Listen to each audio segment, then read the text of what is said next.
मयत भावना जेदे उर्फ चौधरी पोलीस महिला कर्मचारी हत्येची सीबीआय चौकशी करावी, जलद गतीने खटला चालवून आरोपींस कडक कारवाई करावी. वाल्मिकी मेहतर समाजाच्या वतीने पोलीस अधीक्षकांना निवेदन.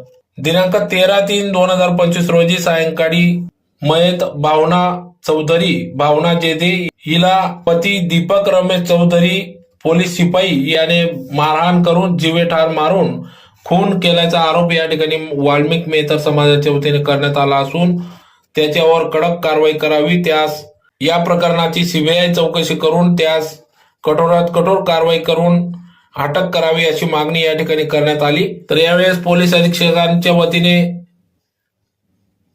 सदर पोलीस शिपाईस निलंबित करण्यात येणार असल्याचे सांगण्यात आले असल्याचे समजते.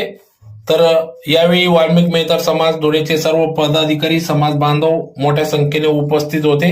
यावेळी चंदन घारू, आनंद जावडेकर, जय गोयर, विजय नकवाल, सोनू घारू, अनिल जावडेकर, सुरेश कंडारे, सुरेश चांगरे, शेखर घारू, हरी धर्मेकर, बाबूलाल जावडेकर, प्रकाश घारू, गिरीश चांगरे, संजय चांगरे, आर धुर्मेकर आदी सर्वच मेहतर समाज बांधव या ठिकाणी उपस्थित होते. दिनांक 13/3/2025 रोजी रात्री 8:30 वाजता भावना कल्लूजी जेदे यांची मुलगी, सासरचं नाव भावना दीपक चौधरी, हीच त्याचा पती याने बेदम मारहाण करून जीवेठार मारलं आणि जीवेठार मारल्यानंतर तिला फासावर लटकवलं. त्यानंतर तिला तिच्या नातेवाईकांना, आईवडिलांना फोन करून त्याने सांगितलं की बुवा मुलीने वरच्या रूममध्ये स्वतःला कोंडून घेतलेलं आहे आणि ती बाहेर निघत नाही आहे, दार उघडत नाही आहे.